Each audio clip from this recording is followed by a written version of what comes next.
Hello, my friends, and welcome back. Thank you very much for being with me again today. Question. Answer.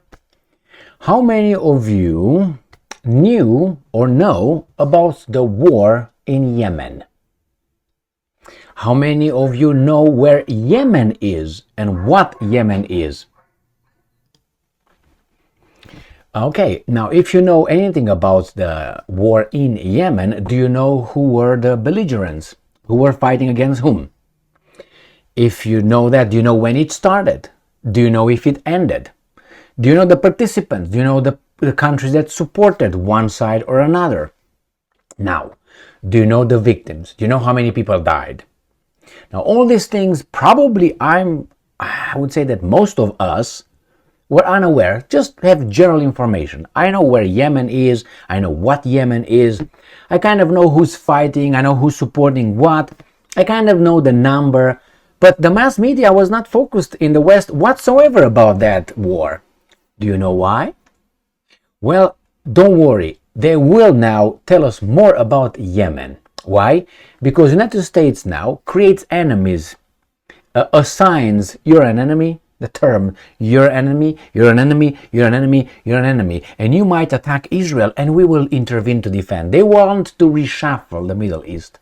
Something that they couldn't do in 2001, remember, in 2002, when they were alone, the leftovers, the biggest guys in the parking lot.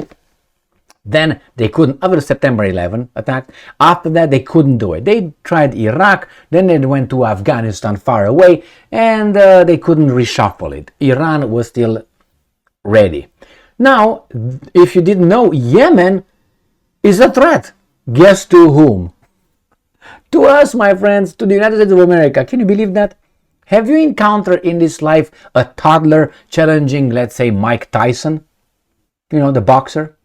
World champion, fantastic guy, fantastic boxer. My bad, not guy.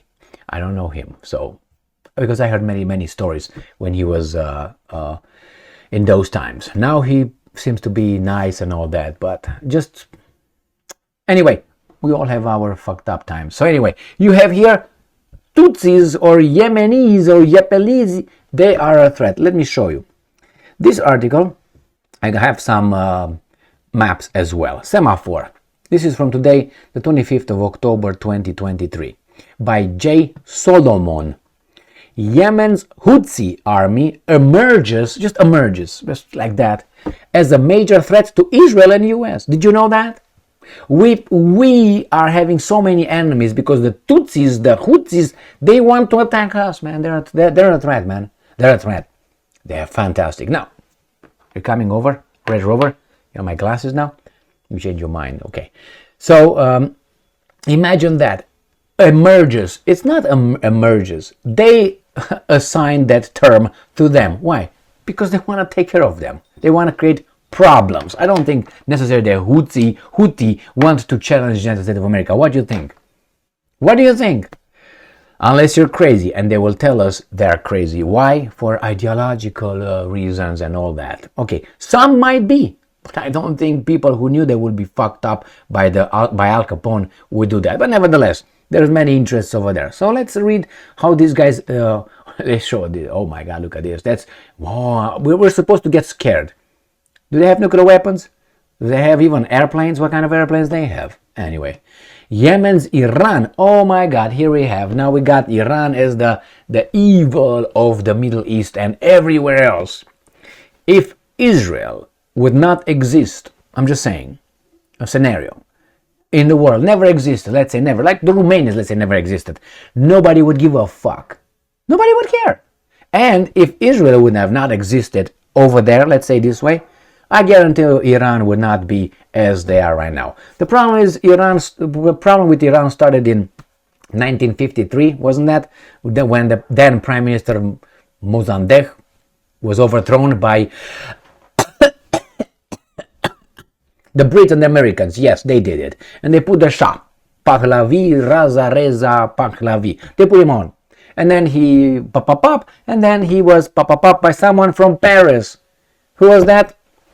Ayatollah Khomeini. He came from Paris. He had a revolution in Iran against the Shah from Paris. You can't fucking believe that. So, Yemen's Iran-backed Houthi army is emerging as a unique threat to Israel and American interests, despite being nearly 1,400 miles away from the Israel-Hamas war, as Tehran rallies its allies behind the broader Middle East conflict. I don't believe it. Now, let's go to a map. Do you know where Yemen is? No worries. Right here. This is the kind of like a Middle East, whatever. So here's Saudi Arabia, right? And Yemen is this little part here, right? This is the Red Sea here.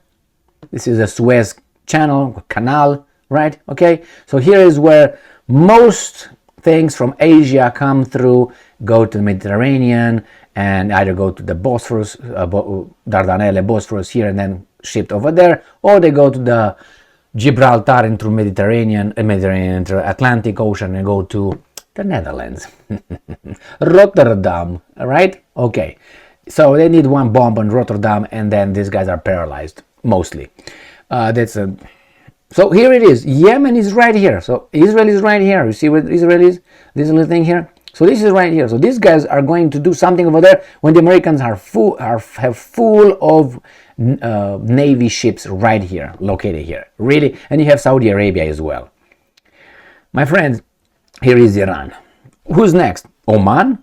Whomever they want these guys to designate as whatever they want to designate them as, they will do it, and they will say, you're a threat, I'm going to take your house. Go in, take your house, take your wife. Oh, she's ugly, go. So things like this. All right, what do you know about the war in Yemen? Well, let me give you some numbers here, okay? Yemeni civil war, 2014 to present. Did you know it started in 2014? I didn't. I thought it was something, but time passes. I thought it was something that's maybe 3 years or something, but it's 9 years, right?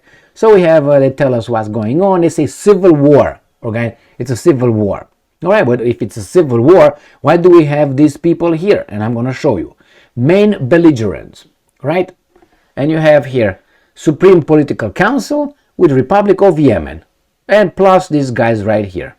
So you have Supreme Political, Houthi movement, these guys, loyalists, tralalulu. And on the other side, you have Republic of Yemen. So that's two warring factions inside Yemen. But on one side you have one side, and the other one you have Republican Guard, Yemeni Arm, okay, General People Power, Southern Movement, United Arab Emirates, Yemeni National Resistance. I don't see here, you know what I don't see here? I don't see Iran. Maybe I'm missing it or something, but I don't see Iran anywhere. But I'm going down the list here.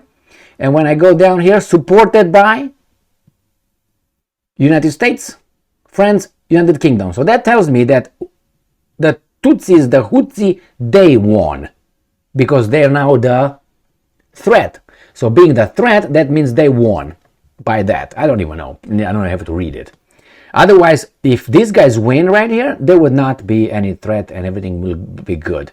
So you see here are the ones, United States, France, United Kingdom, and United Arab Emirates. So these guys supported the other guy. They stuck their tail. Why? Because they can. Commanders, we don't care about them, but we'll go to casualties. Casualties and losses. Let's go to this one right here. Did you know that 377,000 plus people killed overall? Did you know? Almost 400,000 people killed. And they talk about Ukraine, or they talk about 1,400 Israelis and 5,000 Palestinians. I'm just putting it in a context. I'm not denigrating or I'm trying to make it, but put in a context. These guys were fighting for 9 years. Right, for 9 years. They almost have 400,000 people dead. Plus, you have at least 85,000 children died of starvation. And approximately 4,000 dead from cholera epidemic. Plus 2.5 plus million cases overall. 4 million people cumulatively displaced. 500 plus killed in Saudi Arabia. Did you know this? And you, or these guys, want me to cry a lot for what's going on over there. Well, I cry a lot for that, but put in perspective that it's 400,000 versus, let's say, 6,000. Every civilian death is a problem and should be condemned. But we can't only say, hey, that's 5 people dead here and 5 million over there. The crime is bigger over there, okay? Bad as it is here, that. But you didn't hear anything about that. Or I guarantee you don't know much about it. Unless you really are in the area and you're interested in it because something. I think I'm a guy who kind of like I'm interested in things. So I'm following. I don't remember anything about Yemen. I know Yemen here, Yemen there, but that's because some other people mention it. Like Tucker Carlson mentioned it once or twice, or other people that I'm watching from time to time mention Yemen. It's a war in Yemen supported by the United States of America, and blah, blah, blah. That's about it. But the 400,000 plus 377, let's put it, killed overall from violence. 150,000 from violence. 85,000 children died from starvation. What do you want me to say? And now they say these guys, the Tutsis, Houthis, are the bad people. Now they draw attention to Yemen? Yes, only now. Before this, zip it. Zip it. Now, and I'm supposed to say that, hey, we are on this and that's right and that's... we're new world order and rule-based world order and garbage. Nah. And again, there's more casualties seem to be here than in Ukraine. Can you imagine that? It's true that those guys were fighting for 1.5 years and still have time to get to 9 years. But still, I haven't heard about this. Why? Why I haven't been told? I don't know.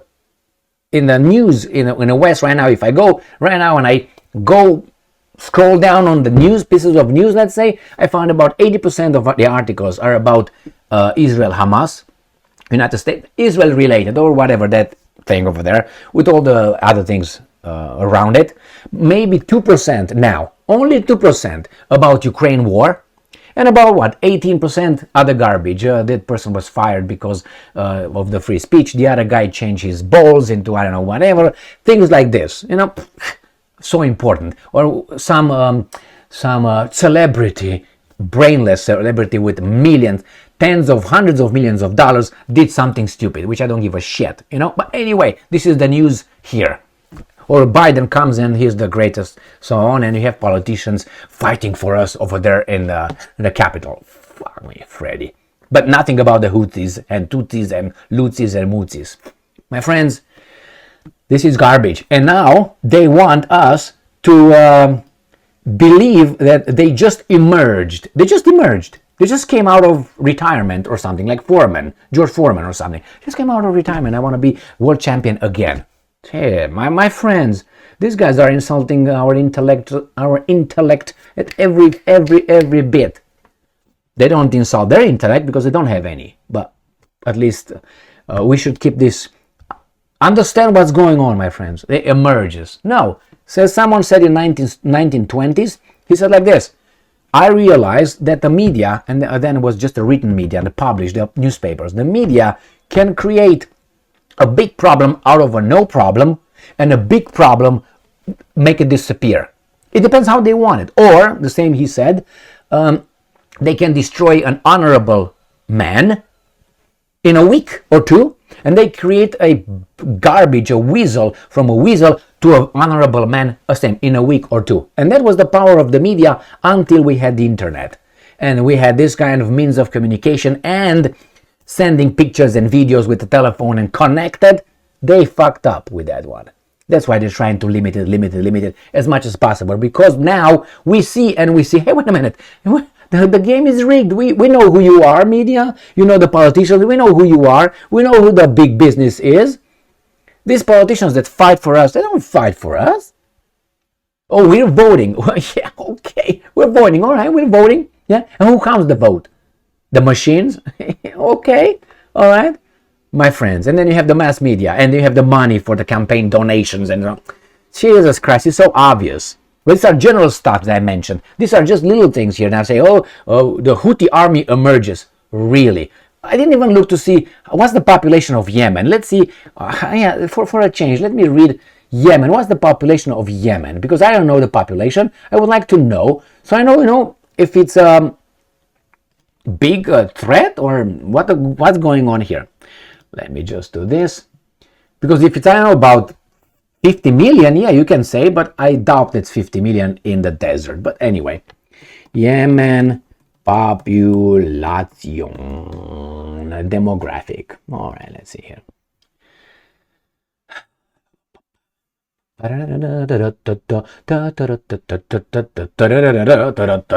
Jesus Christ, 33 million. Now that's a fucking surprise. I didn't know that. I have to recognize I didn't know that. The population of Yemen was about 33 million according to... I didn't expect that, my friends. I gotta tell you that. I thought it would be maybe 10 million. I would say maybe, 33 million. Now that's, I learned something today. I'm glad. So yeah, it's like a little bit more than Iraq. Remember what happened with Iraq? So, all right, we got that. Thank you very much. I said Iraq, but if it's in between Iraq and, let's say, Ukraine, halfway, if I want to give Ukraine as an example, but 33 million. All right, good to know that. So, my friends, get ready. The Yemenis are going to attack United States of America because that's what